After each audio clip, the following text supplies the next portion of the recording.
There is a whole world of particles out there that we just don't know about. We think that they exist, but proving them requires a lot of science. And so on this episode of the Oxford Sparks Big Questions podcast, we are asking, how do you find a theoretical particle? Hello, I'm Emily Elias, and this is the show where we seek out the brightest minds at the University of Oxford and we ask them the big questions. And for this one, we have found a researcher who loves thinking in the abstract. I'm Elizabeth Bloomfield. I'm currently a first-year PhD student at the University of Oxford, working in the particle physics department, and I study dark matter. More specifically, my degree title is that I am looking at spin-dependent interactions in darkside 20K and Quest DMC. But what this means is I'm trying to directly detect dark matter as a particle. Lizzie, you've said a lot of words and I don't necessarily know what they mean, but it sounds very, very smart. So can you just back this up and walk me through what exactly is dark matter? Sure. So dark matter is essentially a form of hypothetical matter that we believe exists in the universe. And we believe it exists due to a plethora of observational evidence that we have seen on a cosmological scale when looking at outer space, when looking at galaxies, when looking at spiral clusters. And we have cause to believe that there is matter that exists in the universe that is non-luminous. And so we call that dark matter.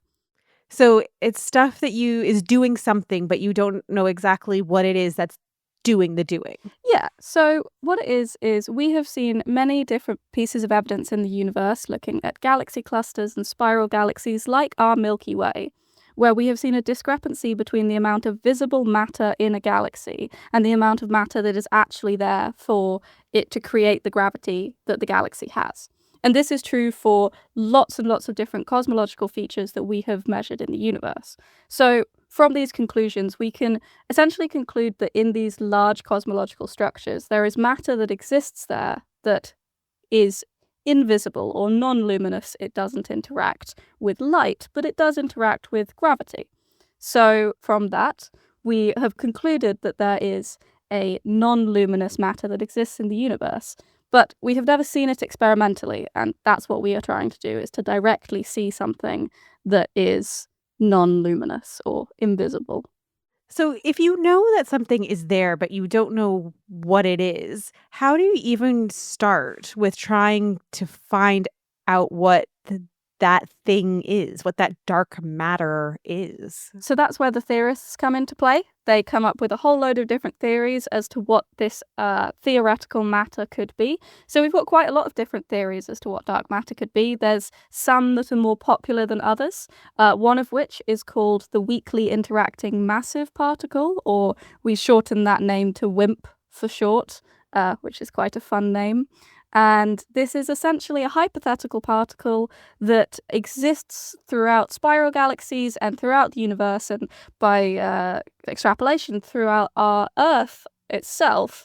And it is essentially a very small subatomic particle that doesn't interact with light, that passes through the universe the same way radiation or cosmic rays might. And so you, in a lab in Oxford, not in the cosmos, how do you go about trying to find it? So actually in Oxford, we don't have a detector to find dark matter. In Oxford, what we do is we make the components to build a detector that will find dark matter. So the detector that I'm currently building is actually located in Italy, under a mountain, which is quite fun. And essentially what it is it's something called a dual-phase time projection chamber. But in simple terms, it's a very, very big tank of liquid gas that is incredibly cold, that is essentially a target. And we're hoping that these dark matter particles, as they pass through the Earth on their way through the Milky Way and through the solar system, will pass through this tank, this target of liquid gas, and we will be able to see them. Now, do you know what specific thing you're looking for, or is it kind of a bit of a scattergun approach that you're hoping that the detector will pick up something? So that's actually a really good point. We don't know the properties of the WIMP specifically. We have an idea of what they might be, but we're not sure. And so that's where this experiment comes in. It's an experimental process where you're continuously finding new parameters and narrowing down your field of vision to work out what you're actually looking for.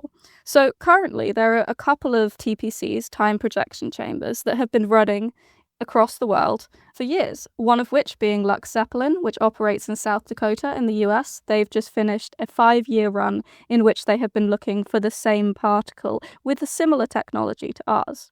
And so essentially what this does is, with these long runs, we have yet to actively see a new particle signal in these detectors. But what we can do is we can narrow down the window in which we look in. So these particles should have a mass that corresponds to an energy that they will deposit in a detector. So as we adjust the energy range that we look in these detectors, we can narrow down the field or the scope of where we're looking, and hopefully one day essentially zero in on a particle itself. So we don't know actually what these particles, the features of them are yet. And I can't imagine that the amount of energy you would need is a small amount. Like, we're not talking like enough energy to run a kettle here, right? Like, how much energy does it take to try and find an experimental theoretical particle? Yes, you're right. It's definitely more than to boil a kettle. So to give you a sense of scale as to what these TPCs are like, the one that we're currently building in Italy is about 30 by 30 meter tank. It has 50 tons of liquid argon. So argon is a noble gas. At sort of room temperature, it's just a gas. It exists in the universe. But what we have is we have 50 tons of liquid argon. So this is incredibly, incredibly cold, and we cool it down to sort of very, very low temperatures, like minus 200 and something degrees C.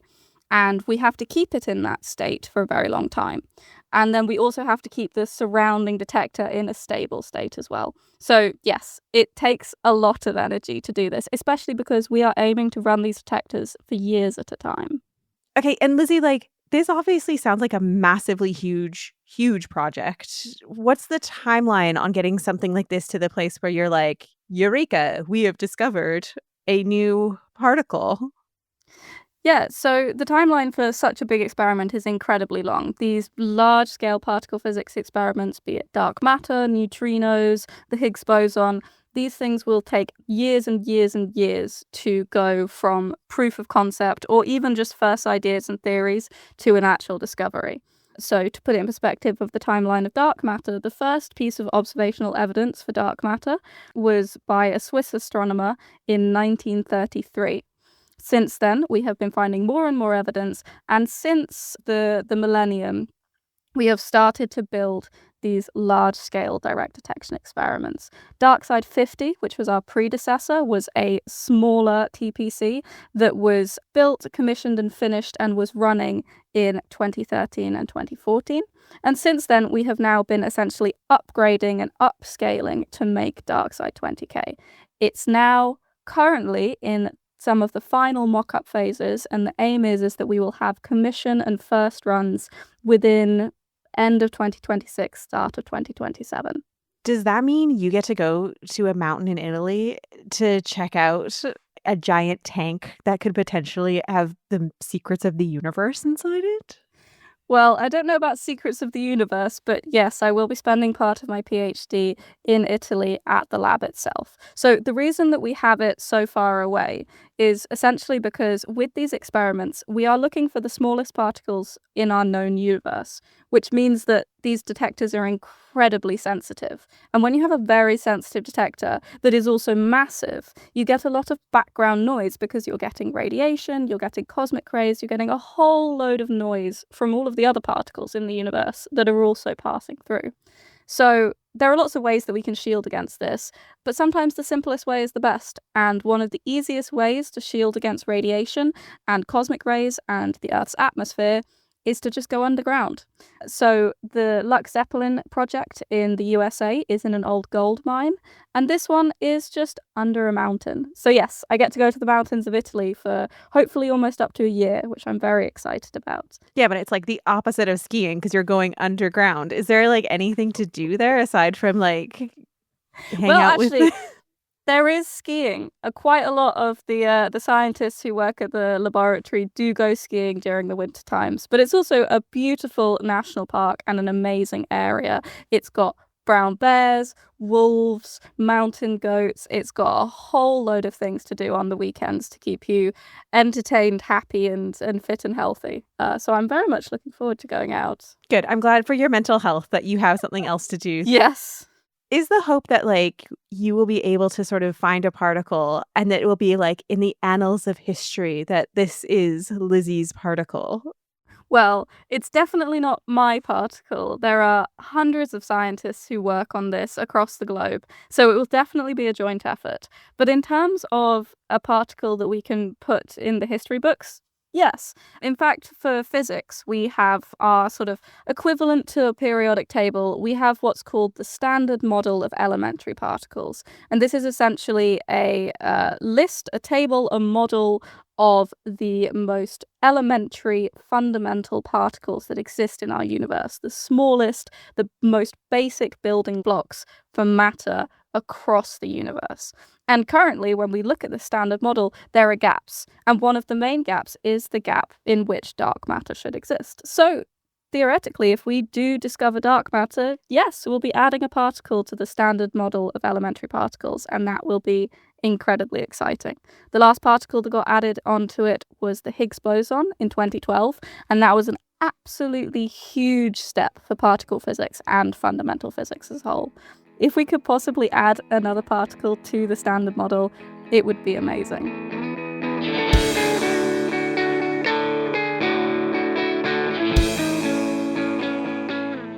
This podcast was brought to you by Oxford Sparks from the University of Oxford, with music by John Lyons and a special thanks to Lizzie Bloomfield. Tell us what you think about this podcast. We are on the internet at Oxford Sparks. We have a website, oxfordsparks.ox.ac.uk. I've said it too many times. I'm Emily Elias. Bye for now.